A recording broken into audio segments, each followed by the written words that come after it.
Naomi, a powerful and successful billionaire, never expected to see the man who once broke her heart struggling on the streets with his 2 little daughters. But what she did next will shock you. Stay with me till the end to see how this incredible story unfolds. Don't forget to subscribe to the channel, like this video, and leave a comment about where you're watching from. The city hummed with life as Naomi Brooks sat in the back of her sleek black Rolls-Royce, scrolling through the latest market reports on her tablet. The numbers were strong, as expected. Her latest acquisition had sent waves through the business world, solidifying her dominance in the tech industry. Investors were eager, competitors wary, and the media desperate for a statement. Naomi, however, remained composed. She had built her empire through strategy, intelligence, and a ruthless understanding of power. There was no room for sentimentality in her world. Her car glided through the streets, the tinted windows shielding her from the chaotic world outside. It was rare for her to be in this part of town. She normally moved through exclusive high-rises, private clubs, and the luxury of her penthouse office, but a last-minute change in her schedule had led to an unexpected detour, and now she found herself glancing absent-mindedly at the streets through the glass. The car slowed as traffic thickened near an intersection. Naomi barely noticed until something, a movement, a presence, caught her eye. On the sidewalk, near a grimy alley, a man sat in a wheelchair, 2 small girls clinging to his sides. Their clothes were worn, their hair tangled. The older one, no more than 6, pressed against the man's arm, eyes darting nervously at passers-by. The younger one buried her face in his chest, her tiny fingers clutching his shirt. Naomi's gaze flickered over them, her attention lingering just a second longer than usual. Something about the scene unsettled her. The man's posture, the way he protectively wrapped his arms around the children, the haunted look in his face. Then he lifted his head slightly, and Naomi felt the air in her lungs freeze. It was him. For a moment, the city noise dulled, her heartbeat thudding in her ears. She knew that face, sharper now, thinner, lined with exhaustion.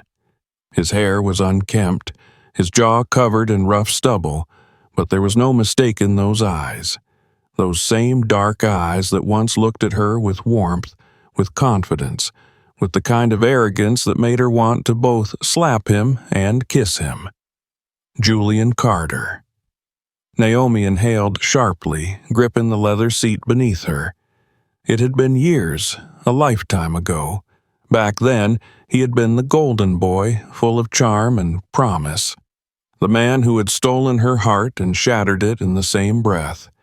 He had walked away, chosen someone else, left her to bury the love she had once carried for him, and now, here he was, broken, hollowed out, sitting in a damn wheelchair on a street corner with 2 children clinging to him like lifelines. A strange mix of emotions clawed at her chest. Shock, anger, something dangerously close to satisfaction. The once proud man who had hurt her was now nothing more than a shell of himself. But before she could settle into that thought, her eyes moved to the children again. The older girl whispered something to him, and he squeezed her shoulder gently, his hand shaken slightly. The younger one whimpered, and Julian instinctively rocked her, whispering something Naomi couldn't hear. Something in her chest twisted. Her fingers hovered over the button to lower the window, but she hesitated. What was she supposed to say? That she pitied him? That life had come full circle and now she was the one with power while he had nothing? That she had once loved him and now she didn't know whether she wanted to help him or let him rot? The traffic inched forward. Naomi's jaw clenched. She could drive away. It wasn't her problem. He wasn't her problem. She pressed the button. The window rolled down just enough for the noise of the city to slip in. "Stop the car," she said, her voice calm, measured. The driver hesitated, glancing at her through the rearview mirror. "Ma'am?" "I said, stop the car." The Rolls-Royce glided to a smooth halt at the curb. Pedestrians turned to glance, curious about the sudden appearance of an expensive car in this part of town. Naomi ignored them. Her eyes were locked on Julian. She opened the door and stepped out, her heels clicking against the pavement. The scent of the city, smoke, sweat, and something fried from a street vendor nearby clashed against the crisp luxury of her designer suit. She barely noticed. Julian tensed when he saw her. His body went rigid, his hands tightening protectively around the children. His eyes widened for a fraction of a second before his face hardened into a mask of indifference. "Naomi," he said, his voice rough, unfamiliar. Hearing her name from his lips sent a jolt through her, but she refused to let it show. She folded her arms, tilting her head slightly. "Julian," she replied smoothly. The tension between them was thick, suffocating. For a long moment, neither of them spoke. Then he glanced down at the children, as if shielding them from her presence. "What do you want?" he asked, his voice laced with exhaustion. Naomi exhaled slowly. What did she want? To humiliate him? To gloat? To walk away and let karma finish what it started? No. She looked at the girls again. "I want to help," she said simply. Julian let out a sharp, bitter laugh. "Help?" His gaze snapped back to her, his expression a mix of disbelief and something darker. "Why would someone like you want to help someone like me?" Naomi felt a flicker of something. Was it guilt? No, she buried that feeling years ago. She lifted her chin slightly. "Because I can."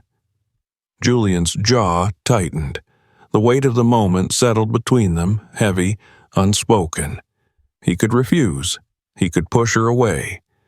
But then the little girl in his arms whimpered again, and Naomi saw the exact second his resolve cracked. She extended a hand. "Come with me." For a moment, he didn't move. The Julian she knew would have spat at the idea of taking a handout, especially from her. But this man, this tired, desperate man, looked at his daughters first. And when he finally met her eyes again, his expression was unreadable. "Only for them," he said, his voice barely above a whisper. Naomi nodded. It was enough. She stepped aside as he adjusted in his wheelchair, struggling slightly with the weight of his younger daughter in his lap. Naomi motioned for her driver to assist, but Julian shot her a sharp look, his pride still intact, if only barely. He maneuvered himself forward, the older girl gripping his arm tightly as she walked beside him. Naomi turned, leading them toward the waiting car. The streets blurred around her, the weight of the past pressing against her ribs. She had no idea what she was doing or why. But as she heard the quiet sniffles of the little girls behind her, she knew one thing for certain. She wasn't going to walk away, not this time. The drive to Naomi's penthouse was silent, the tension thick enough to cut. Julian sat stiffly in his wheelchair, his daughters curled against him in the back of the Rolls-Royce, their small bodies exhausted from the day. Naomi sat across from them, her expression unreadable, her gaze flicking between Julian and the two girls.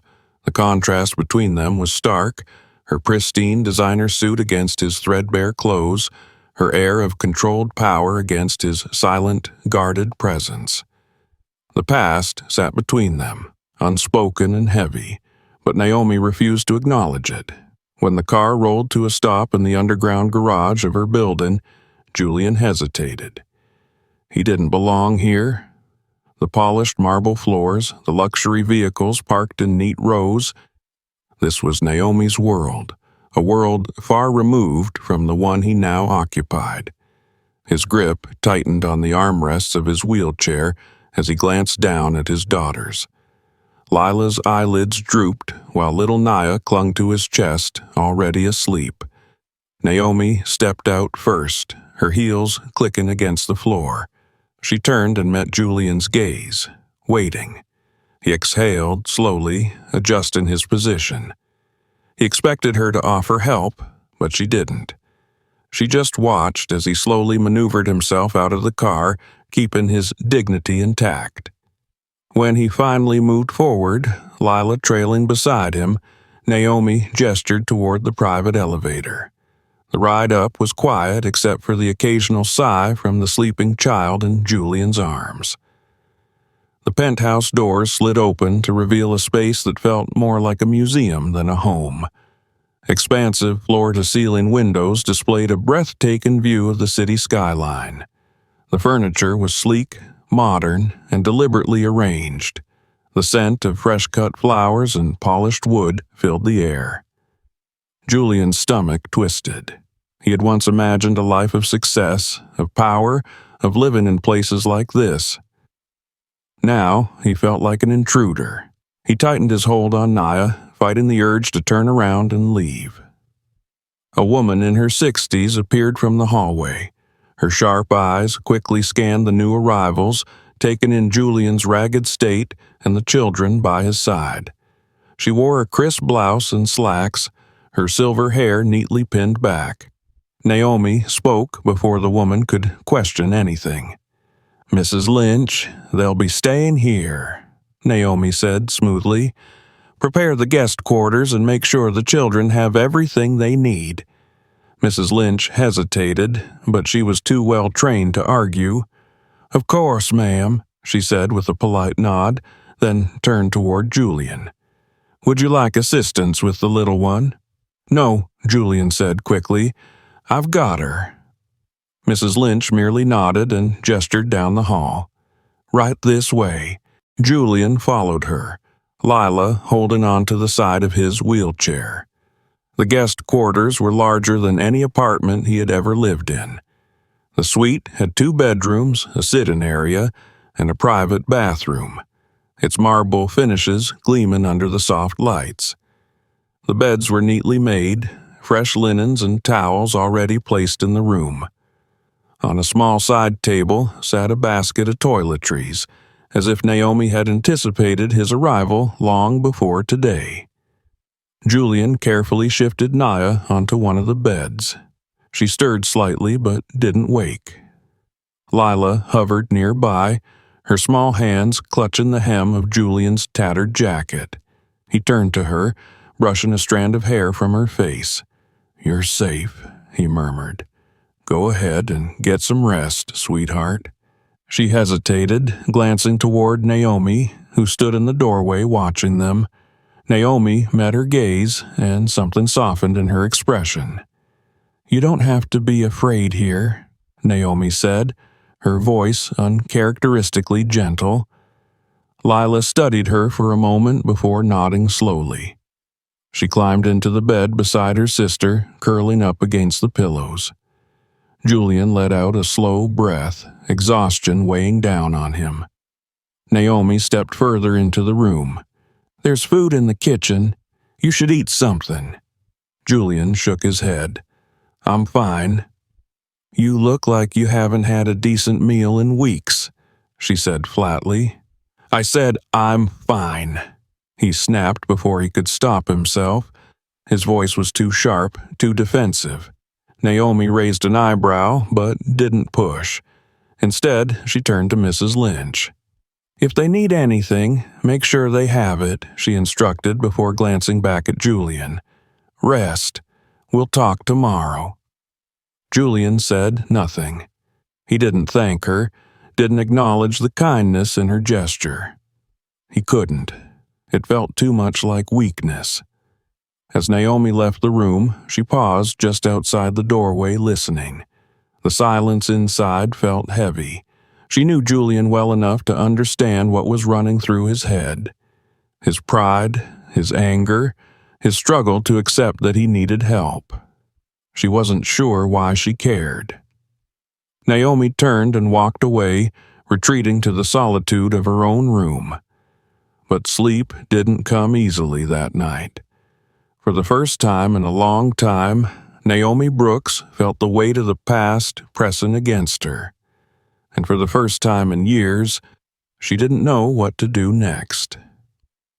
The morning light filtered through the expansive windows of Naomi's penthouse, casting a golden hue over the polished floors.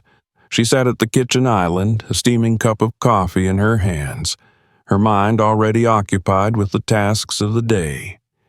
Business meetings, investment strategies, acquisitions, all of it felt routine, predictable. Unlike the presence of Julian Carter sleeping just down the hall. It had been years since she had thought of him beyond fleeting moments of bitterness. Now he was here, a ghost of the man she once knew, a father clinging to his daughters with the same desperation he once clung to his pride. A soft shuffle caught her attention, and she glanced up to see Mrs. Lynch standing at the edge of the kitchen, her expression unreadable. Naomi set down her cup and met her gaze. "He's awake," Mrs. Lynch said simply, "and the children are eating." Naomi nodded, finishing the last sip of her coffee before pushing back her chair. Without another word, she walked toward the guest quarters. The closer she got, the heavier the air seemed to feel. She wasn't sure why.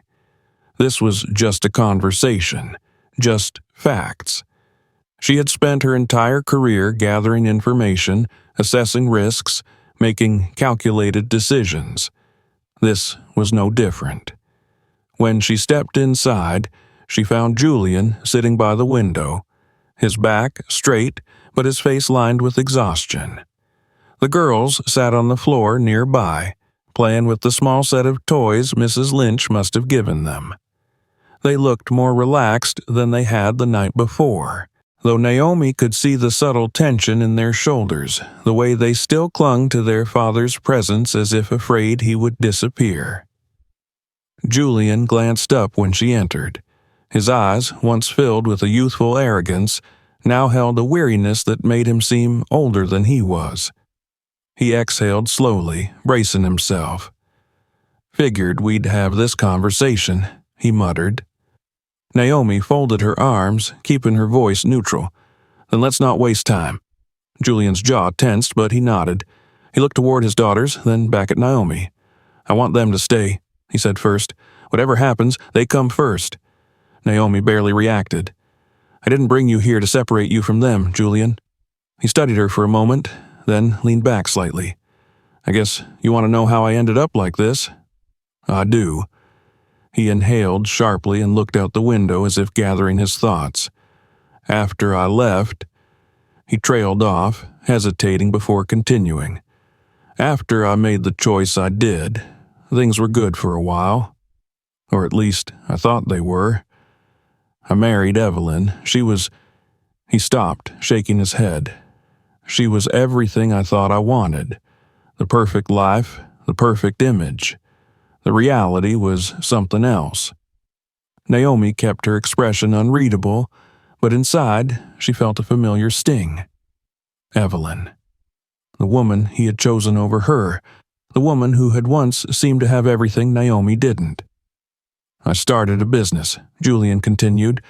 "It took off, fast. Investors, partnerships, the works. I had money, status.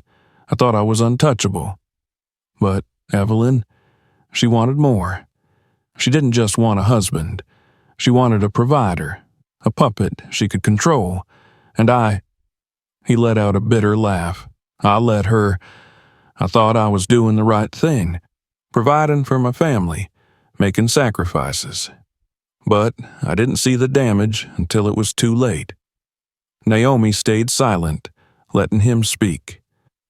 "The accident happened 3 years ago," he said after a pause. His fingers flexed against the armrests of his wheelchair. "I was driving home late from a business trip, tired, distracted. I should have pulled over. I didn't.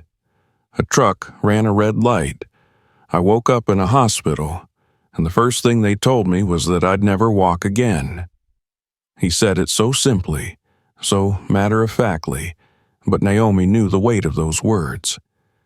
The second thing they told me, he continued, his voice colder now, was that my wife had left, took everything, the money, the house, the accounts. I was in a hospital bed when she served me divorce papers, said she couldn't handle the burden. Naomi clenched her jaw, but she said nothing. The only thing she didn't take was them. He motioned to the girls, because she didn't want them. They were just another responsibility she didn't care for. She walked out, and His voice cracked slightly, and he clenched his fists. I tried to hold it together. I tried to be enough for them, but when the medical bills piled up, when my savings ran dry, when no one wanted to hire a man who couldn't even stand on his own 2 feet, everything collapsed. He exhaled sharply, shaking his head. We bounced from one place to another, shelters when we could get in, sleeping in abandoned buildings when we couldn't. I begged. I took odd jobs. I did everything I could. But no matter what I did, it wasn't enough. The world doesn't have space for people like me, Naomi. Naomi stood still, processing his words. For years, she had imagined seeing him again. She had imagined 1,000 different ways their paths could cross, and in none of them had she ever seen him like this. Vulnerable, defeated. She exhaled, choosing her words carefully. "You're wrong," she said finally. "The world doesn't make space for people like you, but that doesn't mean you can't take it." Julian looked up, his eyes sharp. "I know what it's like to fight for a place in a world that doesn't want you to win," she continued. "I know what it's like to have doors slammed in your face, to be told you're not enough. The difference is, I didn't stop. I didn't let it define me." Julian let out a hollow chuckle. "You think I haven't fought?" "I think you've survived," Naomi corrected. "That's not the same thing." Silence settled between them, heavy and thick. Finally, Julian leaned back in his chair, exhaustion evident in every line of his face. "So, what now?" he asked. Naomi studied him for a long moment. Then she looked at the girls, who were now watching them with wide, curious eyes. "You stay," she said. "You get your strength back, and when you're ready, you figure out what comes next." Julian frowned, his pride still evident. "And what if I don't want your charity?" "This isn't charity," Naomi said firmly. "It's a choice. Take it or don't. But whatever you decide, make sure it's for them." She turned and walked out before he could argue. As she reached the hallway, she released a slow breath, rolling her shoulders back. This wasn't what she had planned, but she had made the decision now. Julian Carter was under her roof, and for better or worse, she was going to see how this played out. Julian sat by the window of the guest room, staring out at the city skyline as the sun dipped below the horizon. The view was stunning, breathtaking even, but he felt nothing. Just an emptiness that had followed him for years. He had told Naomi the truth, every humiliating, painful detail, and now he was here, under her roof, in her world, a place where he didn't belong. He could hear the girls in the other room, giggling as they played with the toys Naomi had provided. It should have made him feel relieved. They were safe, warm, fed, but all he felt was shame. He had spent his entire life fighting to be a man who never needed a handout. And yet, here he was, accepting help from the one person he had never expected to see again, let alone owe a debt to. Naomi hadn't said much after their conversation. She had given him a place to stay, but beyond that, her intentions were unclear. He knew she wasn't the type to act out of pure kindness. There had to be a reason, a motive behind this. He just didn't know what it was yet. The door creaked open and Naomi stepped in without knocking. She was dressed in a sleek navy blue pantsuit, her dark curls pulled back into a neat bun. She looked effortless, like she belonged in this world of power and wealth, like she had never doubted her place in it. "You need to figure out your next move," she said, getting straight to the point. Julian tensed, gripping the armrests of his wheelchair. "I already told you, I don't need charity." Naomi's expression didn't waver. "And I already told you this isn't charity. You can't just sit here feeling sorry for yourself, Julian. That's not who you are. You need to get back on your feet." He let out a bitter laugh. "Newsflash, Naomi. I can't get back on my feet. In case you forgot, I'm in a wheelchair." She didn't flinch. "Then find another way." Julian clenched his jaw. He hated the way she said it so simply, as if it were that easy, as if his entire life hadn't already been a struggle. Naomi folded her arms. "You were one of the smartest people I knew. You had ideas, drive. You didn't just survive. You made things happen.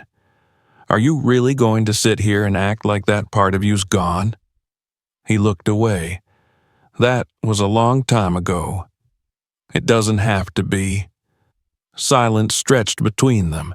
Naomi wasn't the kind of person who handed out empty encouragement. If she was saying this, she believed it. That was what made it worse, because a part of him wanted to believe it too. She sighed and stepped closer, placing a folder on the desk beside him. "I did some digging. You had a project before everything fell apart. Something with logistics and supply chain efficiency. I read about it. It had potential." Julian's fingers tightened around the armrest. "That was before."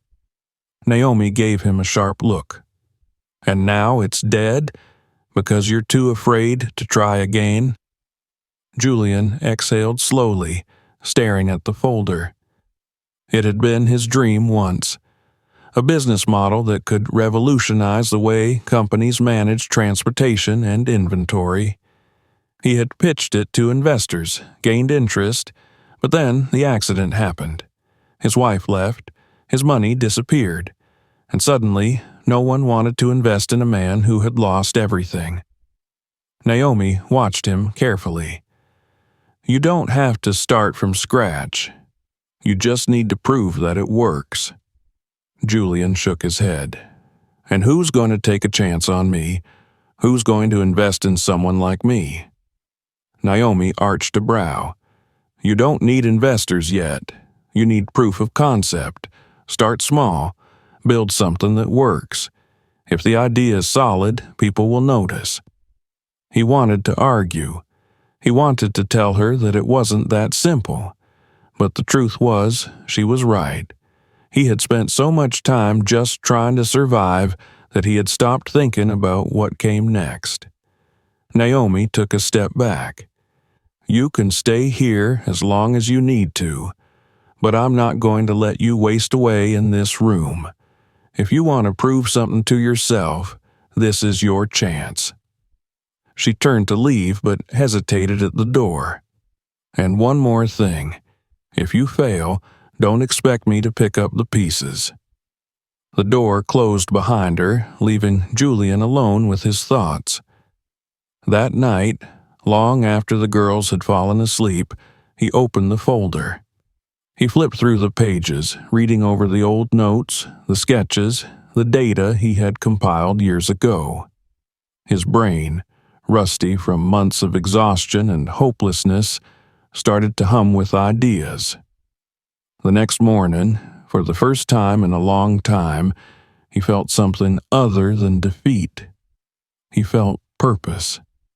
The hum of the city buzzed beyond the windows of Naomi's penthouse as Julian sat at the desk in the guest room, flipping through pages of notes that had once been nothing more than a dream. The idea had never left him, not really. It had been buried beneath layers of failure, loss, and hopelessness, but it was still there, waiting for him to pick it up again. Naomi had been right about one thing. He had been surviving, not living. And for the first time in years, he was starting to remember what it felt like to want something more than just making it through the day. He worked through the nights, scribbling notes, mapping out logistics, running calculations. His daughters would curl up on the bed, watching him with wide, curious eyes before eventually drifting off to sleep. It wasn't easy. The exhaustion still lingered, the weight of past failures pressing against him like a dull ache. But he kept going. He had nothing else left to lose. Naomi stayed out of his way, barely acknowledging him beyond the occasional glance over her shoulder whenever they crossed paths in the penthouse. But Julian knew she was watching. She had given him space, but the silent expectation was clear. If he wanted to stay, he had to prove that he wasn't just taking up room. Weeks passed. Slowly, cautiously, Julian began to reach out. He made calls, connected with old contacts. Some had moved on, some were willing to listen, and some barely remembered him at all. It didn't matter. He pushed forward. When one door closed, he knocked on another. He learned quickly that people weren't eager to take a chance on a man who had once been successful and then lost everything. But he also learned that persistence still counted for something. The breakthrough came unexpectedly. A small logistics firm, struggling with efficiency issues, agreed to a trial run of Julian's system. It wasn't a massive deal. Nothing close to the success he once had, but it was a start. He worked tirelessly to perfect the software, adjusting the algorithms, running simulations late into the night. One afternoon, as he rolled into the kitchen for a quick break, Naomi was sitting at the island, sipping coffee, flipping through a report. She didn't look up as she spoke. "I heard you landed your first trial." Julian tensed. He didn't know how she always knew things before he even had the chance to say them. "Yeah," he muttered, pouring himself a cup of coffee. She finally looked up, her expression unreadable. "Don't mess it up." He smirked despite himself. "Thanks for the encouragement." Naomi didn't respond, but there was something in her eyes. Something that looked almost like approval. It was brief, barely there, but Julian caught it before she turned her attention back to her papers. The trial run was rough. There were problems, glitches, setbacks that nearly made him want to throw in the towel, but he refused to let it fail. He worked through the issues, refining the process, troubleshooting every possible mistake. And then, after weeks of trial and error, the system worked.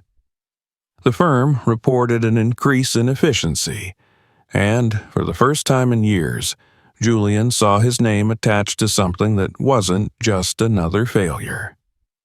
The girls noticed a change in him. Lila, always observant, asked him one night, "Daddy, are we going to have a real home again?" Julian swallowed hard, looking at his daughters. "Yeah, baby," he said softly. "We will." It should have been a victory. It should have felt like he was finally clawing his way out of the pit he had been trapped in for so long. But just as things seemed to be turning, the first signs of trouble appeared. It started with whispers, articles circulating online, people digging into his past. The media caught wind of his story. Once a successful entrepreneur, now attempting a comeback. It should have been a positive thing, but it wasn't. Because tied to every mention of his name was Naomi Brooks. The headlines twisted the narrative. Fallen businessman gets second chance. Thanks to billionaire Naomi Brooks. Charity case or business revival. Naomi Brooks funds former lover's new venture. From wealth to welfare. The man who lost it all and found a savior. Julian felt the weight of it instantly. He had spent so long trying to rebuild himself, and now it looked like he was nothing more than a man riding on Naomi's success. Investors started backing away before he even had the chance to prove himself. Meetings were canceled. The interest in his project began to wane, not because of what he was doing, but because of how it was being perceived. Naomi called a meeting that evening. He knew it was coming, knew she wasn't the type to ignore something like this. He rolled into the living room where she was waiting, arms crossed, her expression sharper than usual. "This is a problem," she said without preamble. Julian clenched his jaw. "You think I don't know that?" She exhaled slowly, pacing the room. "Investors are pulling back. They think you're a liability. They think you're using me." Julian's hands tightened on the armrests. "I never asked you for anything, Naomi." She stopped, turning to face him fully. "And yet, you're here, in my home, under my roof. You think that doesn't look a certain way to people?" Something inside him snapped. "Then maybe I should just leave." Her eyes flashed, but she didn't move. "Maybe you should." Silence stretched between them, heavy and unyielding. Julian could barely breathe past the anger boiling in his chest. He had worked for this.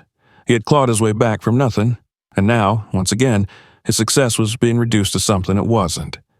Naomi's voice was quieter when she spoke next. "I told you not to fail, Julian.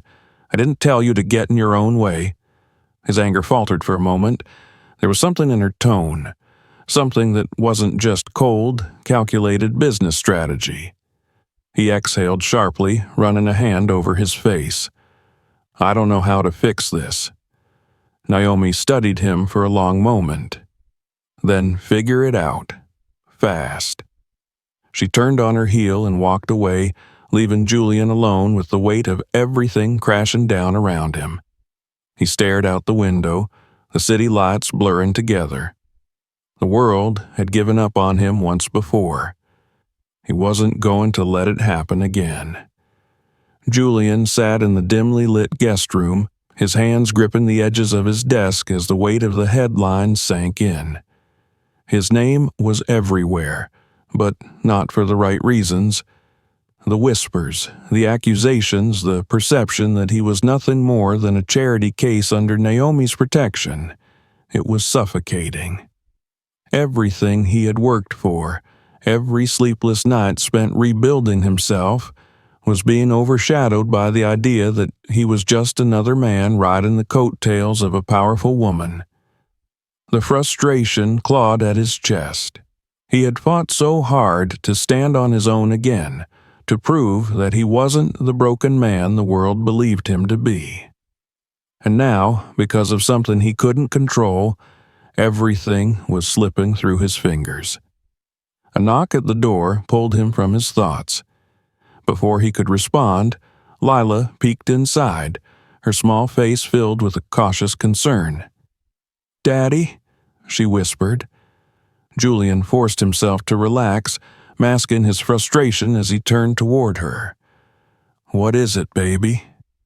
She hesitated before stepping inside, her fingers twisting together. "Are we leaving?" The question struck him like a punch to the gut. He had tried so hard to shelter them from the chaos surrounding him, but she had picked up on it anyway. Julian sighed, running a hand over his face. "Why do you ask that?" Lila bit her lip. "Because you and Miss Naomi were yelling, and you looked mad. I don't want to go back outside, Daddy." Julian's heart twisted. He reached for her, pulling her onto his lap. "You're not going back outside. No matter what happens, I'll make sure you and Nia are safe. You hear me?" She nodded against his chest, but the tension in her small body didn't fade. Julian held her close, his mind racing. He had been so focused on his own pride, on proving something to the world, that he hadn't stopped to think about what really mattered. His daughters didn't care about headlines or investors. They cared about stability, about knowing they had a place to sleep at night, about knowing their father wasn't going to disappear into his own misery again. That realization hit harder than any article ever could. The next morning, Julian found himself in the kitchen, waiting. Naomi entered moments later, dressed in her usual elegance, her expression unreadable as she poured herself a cup of coffee. She didn't acknowledge him at first, but Julian wasn't about to let their last conversation linger. "I'm not leaving," he said, his voice firm. Naomi didn't look up. "I didn't ask you to, but you wanted me to." She finally met his gaze, her dark eyes steady. "I wanted you to decide what you actually want, not just for yourself, but for them." Julian exhaled. "I know what I want, and I know what I need to do." Naomi arched a brow, waiting. "I need to control the narrative," he continued. "If people are going to talk, I'm going to make sure they're talking about what I've built, not what they think I owe you." Naomi set down her coffee, tilting her head slightly. "And how do you plan to do that?" "I take ownership of the story," Julian said. "I go public. I tell the truth about my failures, about what I've been through, and about how I'm building this business back up from nothing. People don't trust silence. They fill in the gaps themselves. If I don't control the story, someone else will." Naomi studied him for a moment before nodding. "It's risky, I know. But it's smart," Julian smirked. "I know that, too." For the first time in weeks, Naomi allowed a small smile to tug at the corners of her lips.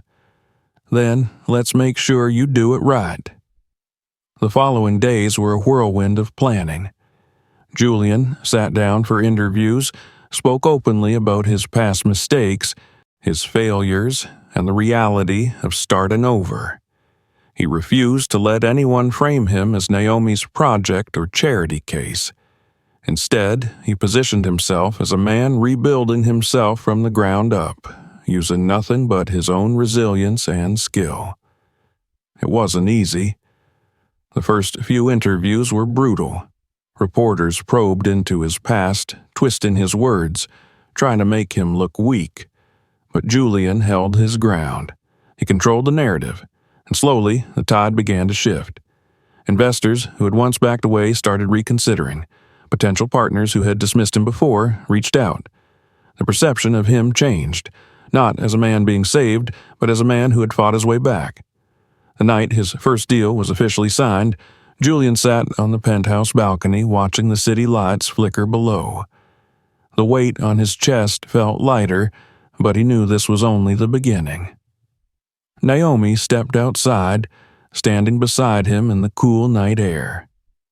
Neither of them spoke for a long moment. "You did it," she finally said. Julian let out a slow breath. "Not yet, but I'm getting there." She turned toward him, her expression softer than usual. "I wasn't trying to push you away, Julian. I just needed you to see that you could stand on your own." He met her gaze, something unreadable passing between them. "I know." A beat of silence stretched between them before Naomi smirked. "I have to admit, I'm a little impressed." Julian chuckled. "Coming from you, that means a lot." Naomi shook her head, but didn't deny it. For the first time in a long time, Julian felt something unfamiliar. Hope. The following weeks settled into a rhythm Julian hadn't known in years. His business was stabilizing. Investors were finally treating him as a serious contender rather than a man propped up by Naomi Brooks, and, most importantly, his daughters were happy. Every morning, he woke up with purpose, diving into work, refining his system, preparing for expansion. But something else was shifting, something he hadn't fully acknowledged yet. His relationship with Naomi was changing. At first, they had operated in separate spheres. Naomi had her world of high-stakes business deals, corporate dominance, and effortless control. Julian had his slow, meticulous climb back to independence, focusing on building something without leaning on her influence. But somewhere along the way, their lives had begun to overlap in ways neither of them had expected. It was in the small moments, the way she lingered at breakfast a little longer than necessary, the way she asked about his progress with genuine curiosity rather than detached interest, the way he started to anticipate seeing her at the end of the day. One evening, Julian found himself in the penthouse's grand living room, sitting on the floor with Lila and Nia as they tried to teach him the rules of a board game they had convinced Mrs. Lynch to buy. The girls giggled as he fumbled with the tiny game pieces, their laughter filling the space with a warmth he had thought he'd lost forever. He didn't notice Naomi standing in the doorway at first, watching the scene with an expression that was difficult to decipher. "You're terrible at this," she finally said, stepping inside. Julian smirked, glancing up at her. "I'm letting them win." Lila gasped. "That's not true. Daddy, you just don't know how to play." Naomi chuckled, sitting on the edge of the couch, her eyes still on him. "She's probably right." Julian rolled his eyes dramatically, which only made the girls laugh harder. But as he glanced back at Naomi, something unspoken passed between them, a moment of recognition, a shift neither of them had prepared for. Later that night, after the girls had been tucked into bed, Julian found Naomi on the penthouse balcony, a glass of wine in her hand as she stared out at the city skyline. He hesitated for only a second before wheeling himself forward, stopping beside her. "You've been avoiding me," he said casually. Naomi didn't immediately respond. She took a slow sip of wine, her gaze still fixed on the skyline. "I've been busy." "Liar." That made her glance at him, amusement flickering in her dark eyes. "You're bold tonight." Julian leaned back slightly, his expression turning serious. "I think we need to talk about whatever this is." Naomi exhaled, swirling the wine in her glass before setting it down on the balcony railing. "And what exactly is this?" He studied her for a long moment. "I don't know, but I think we both feel it." Silence stretched between them, heavy yet charged with something neither of them wanted to name. Naomi finally sighed, crossing her arms. "I don't do relationships, Julian." He smirked. "That's convenient, because I don't do charity cases." Her eyes flashed, but instead of anger, there was something else, something closer to reluctant admiration. "I never saw you as a charity case," she admitted. Julian tilted his head. "Then what do you see me as?" Naomi hesitated.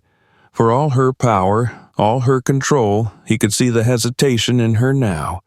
It was rare to catch Naomi Brooks off guard. It almost made him smile. "You're complicated," she finally said. Julian chuckled. "So are you." Another pause. The city lights stretched before them, glowing against the night sky. Finally, Naomi spoke again, her voice quieter this time. "I spent years building a life where no one could hurt me, where I didn't have to rely on anyone." Julian nodded. "I get that." She turned toward him, meeting his gaze directly. "I don't know how to change that." Julian held her gaze for a moment before speaking. "Then don't. Don't change for me or for anyone. But don't pretend that whatever this is isn't real, Naomi." She exhaled, shaking her head slightly. "You're impossible." Julian smirked. "And yet, here you are." Naomi sighed, glancing away for a moment before looking back at him. And then, before he could say anything else, she leaned down and kissed him. It was brief, just a moment of hesitation and then certainty, but it was enough. enough to confirm what they both already knew but hadn't admitted. When she pulled back, Julian let out a slow breath, looking up at her with something dangerously close to amusement. "Well, that's one way to settle things." Naomi shook her head, but didn't pull away. "You talk too much." Julian grinned. "You like that about me." She didn't deny it. For the first time in years, Julian felt like he wasn't just surviving. He was living. Julian sat at the desk in his office staring at the finalized contract on his screen. His company, his name, his work, it was all officially back in the game. Investors had returned, confidence in his project was solid, and for the first time in years he wasn't chasing stability. He had found it. His business was no longer a struggling concept, it was a growing entity, expanding faster than he had imagined. The past few months had been relentless. Late nights, endless calls, constant refinement of his system. But it had been worth it. And yet, as he looked over the final details of the deal, he realized something. This wasn't the only thing that mattered anymore. He glanced towards the doorway where Naomi stood, arms crossed, watching him with that same calculating expression she always wore when she was assessing something or someone. "You're stalling," she said simply. Julian leaned back in his chair, smirking. "I like to take my time with big decisions." Naomi arched a brow. "This isn't a big decision. You've already won. Just sign it." Julian exhaled, tapping his fingers on the desk. "It's funny. A year ago, I would have thought this moment was everything. Getting my company back, proving myself. But now, it's not the only thing I care about." Naomi stayed silent for a moment before stepping further into the room. "And what else do you care about?" He met her gaze. "You, the girls, us."